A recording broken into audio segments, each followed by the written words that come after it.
Hey guys, what is up? Schway here after a monumental moment in WWE history. I had to come in, give you guys my thought about one of the biggest heel turns that I can ever remember. Shades of Hogan turning on Macho Man in the WCW. John Cena has turned heel during Elimination Chamber in Toronto. You love to see it. If you ended up seeing my live reactions while we were doing our watch along on Twitch, thank you for checking it out, guys. As you know, I got super hype. I'm so excited for John Cena having turned on Cody Rhodes, one of the most monumental moments that I can remember in my lifetime. And I people will probably be like, "Well, Austin went heel. He joined McMahon. It didn't work as well. This worked so well. That look on John Cena's face the second he hugged Cody after Cody told The Rock to go fuck himself. Seeing John Cena hug him and that look, the look he had, dude, too good, too good. The Rock with the, oh my god, too good.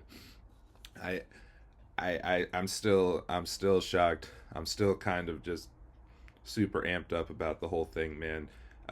In a day and age where a lot of stuff gets ruined by dirt sheets and various online publications and all that, it's amazing to see something so massive happen and everyone to be genuinely surprised. It happens so little nowadays. Every surprise gets ruined and they somehow pulled this off. Kudos to Triple H, kudos to WWE. They did an amazing job. You can't say otherwise, but that has to be the best PLE of the year by far. We'll touch back on that again, but starting off the women's elimination chamber match, immediately Jade Cargill comes in and just destroys Naomi, which was a little bit expected because I felt like once Jade went out, Naomi came in, took her spot. It seemed like there was something going on over there. I'm hoping that perhaps this leads to Bianca possibly having a character change, whether she goes heel or whatever, but just something fresh for Bianca to do. I'm very excited that she won the match and she's going to be facing Rhea. I know a lot of people wanted Liv Morgan, but for me, two women that are powerhouses against each other, always a good match. I'm really excited to see them go back at it. But man, Jade Cargill coming back really stole the show.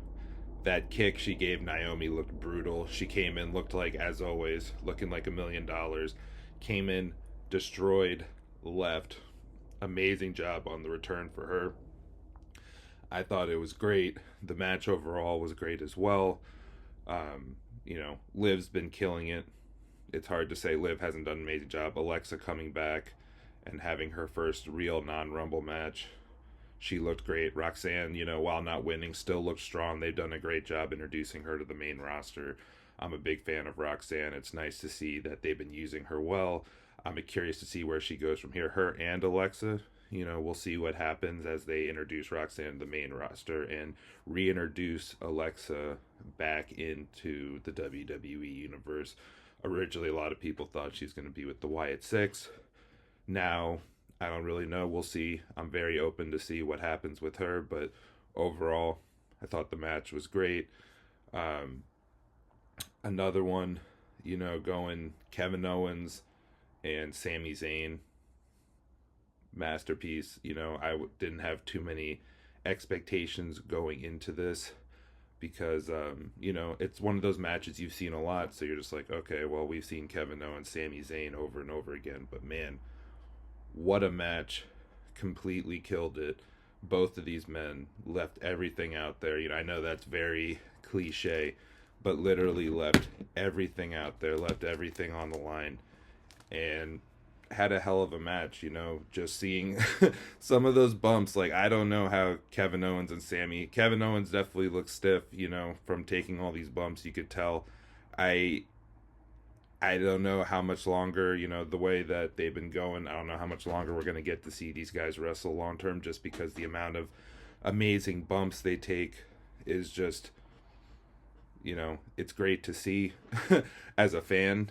But as someone who's looking at it, I'm like, damn, I feel like I just need to go see physical therapists just based off everything they were doing. Up until the Cody Rock Cena moment, I thought that was the match of the night. It was just an amazing match. Way more invested than I thought I would be. Overall, amazing job. It's nice to see Randy Orton back.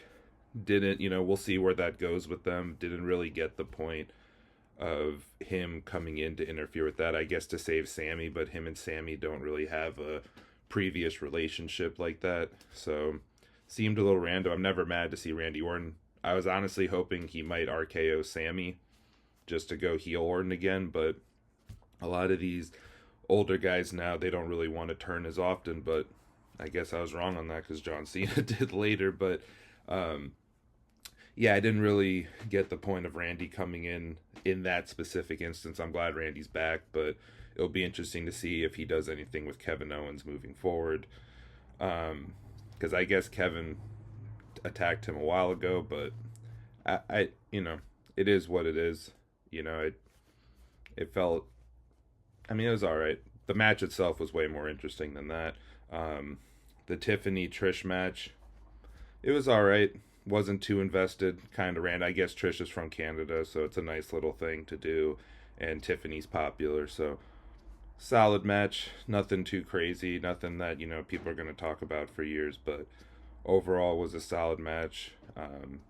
It's amazing to think Trish is 49. Like literally, Tiffany's half her age, and seeing Trish, you'd have no idea. I had someone in the live stream yesterday was shocked that Trish was actually older than him by only 3 years. It's weird to think, since we've been watching Trish since a lot of us were super young, that she's about to be 50 this year. So pretty crazy there. Obviously, what everyone's talking about, the men's Elimination Chamber match, as well as the aftermath. I think John Cena winning was pretty expected. The only two people I saw winning that match was John Cena or CM Punk, mostly because CM Punk keeps talking about how he wants to headline WrestleMania. Obviously, right as of now, it doesn't look like that's going to happen this year. I hope for him he gets it at some point. But, as much as people saw John Cena winning that match, nobody saw what happened after with John Cena turning heel and doing one of the best moments in wrestling during my lifetime. I'm trying to think of ones that better. It definitely brings you back to Bash in the Beach with Hogan turning on Macho Man and joining the nWo. So it was just shocking. It's one of those things you don't see happening until you see it happening, and all of a sudden it's just the definition of a holy shit moment. The match itself was great though. Drew, I feel like Drew, Damian are kind of just lost in that mid card. A lot of these guys were cannon fodder for Roman Reigns, and they end up kind of being stuck in that mid card where it's kind of hard for them to break out. Drew had a pretty good run when he was going against CM Punk, but I'm curious to see where Drew goes moving forward. I'm also curious to see where Damian goes moving forward after Damian won the title and left the Judgment Day. It seems like he's kind of, I don't know if I'd say middling, but it doesn't really seem like they have a full plan for where to put him, especially since I think that, his title reign kind of came off as a transitional title reign. So it doesn't really have, I don't feel that Damian's put in that upper class of wrestlers in the company right now. He feels upper mid-card. So barring something changing that we don't see, it seems like him and Drew are kind of stuck there. Another impressive showing by Logan Paul. Another impressive showing by Logan Paul. This guy's a complete natural. It's crazy to see his progression and how good he is at the ring, considering, I don't know if I'd call this a hobby, but it's definitely not his main focus, and this man's killing it in the ring. He's super athletic. He's doing moves smoother than a lot of other people I've seen who've wrestled a lot longer. Just taking a lot of risk. Kudos to him. It's easy to hate the guy, but the guy's a natural at wrestling, a natural heel, naturally good in the ring. Really impressive to see another impressive showing by Seth Rollins as well. Um, Seth is another guy where he's definitely in the upper echelon of WWE currently. Like Roman Reigns, Cody, Cena since he's back. I'd put CM Punk in there, and I'd put Seth in there as well. Where there's not a lot of guys kind of in that upper area. I guess you'd put Gunther there as well, but I kind of feel like Seth and everyone else I mentioned is a tier above Gunther currently. Um, Seth had an amazing showing. They had that kind of him and Drew kind of had moments where they went after Punk when they should have done other stuff that would have been better for them. So it's cool to see them continue that. I'm curious if we see any more Seth versus Punk and what's their WrestleMania plans. We'll see moving forward. The way they had Seth come in and cost Punk the opportunity at Mania definitely feels like there's more story there waiting for us. So we'll see where exactly they go for WrestleMania. But, him stomping Punk for John Cena, because that was kind of, the first little tidbit of something different from Cena was, him and Punk are going at it. Seth hits him with the stomp. And, Cena gets him in the submission and is literally, you hear Cena say, which I thought was great, he's like, I'm sorry, and keeps going. And then, Punk never taps out. He does the pass out thing that they love doing. They used to do that a lot in AEW, not as much recently. I broke my own rule comparing to AEW, but it's okay, guys. So I thought they did a great job with that. Then you see Cody come out.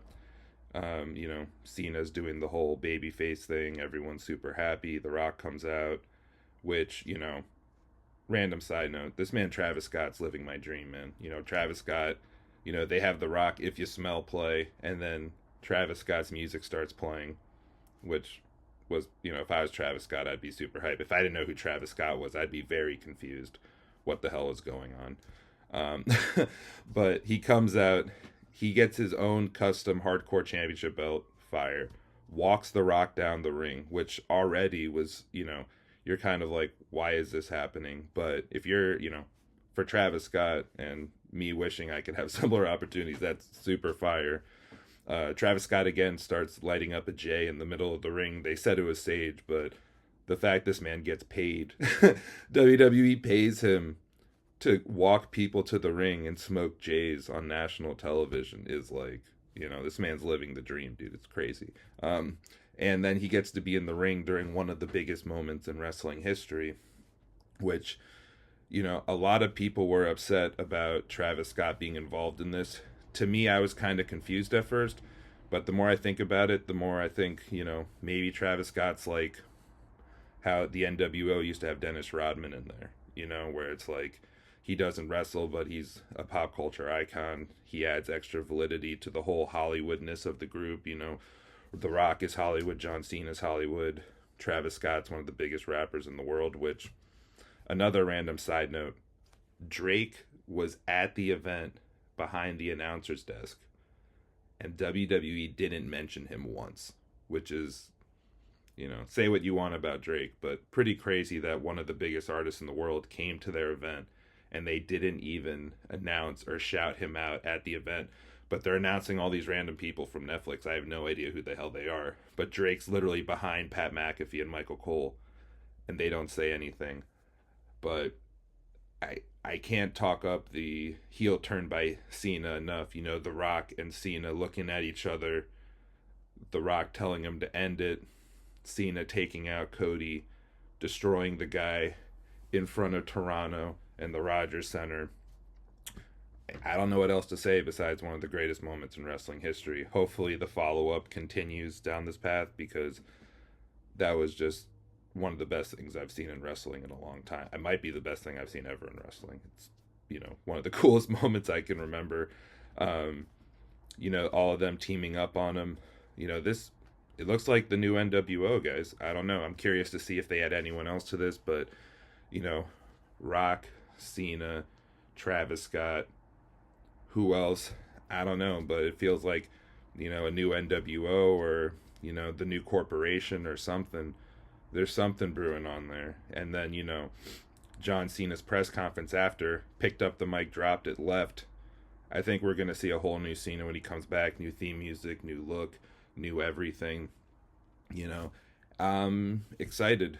You know, I'm excited because everyone, like Triple H said, everyone thought Cena was gonna come back and just do the nostalgia tour, and everyone's gonna be super hype. And they gave us something extremely fresh, something extremely different, and the energy and enthusiasm I've seen from people in regards to this decision has been nothing but amazing. The only complaint I see people saying is why is Travis Scott here, which again makes sense. If you don't know who he is, I can understand being like, who is this guy? But man, what a moment in wrestling history. I'm excited to see where it goes. Overall, it's hard not to give this pay-per-view an A. The only match I was kind of on was the Tiffy Trish match. Everything else was fire. Everything else was fire. But that end was, man, just, two good guys shades. So, I don't know. Let me know what you think. Are Rock, John Cena, and Travis Scott the new nWo? Is it the new corporation? Is this the big new faction that we're going to be talking about for the next 25 years plus? Tell me below in the comments. Let me know what you think. Like, share, and subscribe. Thanks for watching my review of the pay-per-view. If you like this, like I said, like, share, subscribe. Check me out on YouTube and Twitch. We're going to be posting and doing more live streams. Appreciate all you checking this out. And again, what a moment in wrestling history. Have a great day, guys.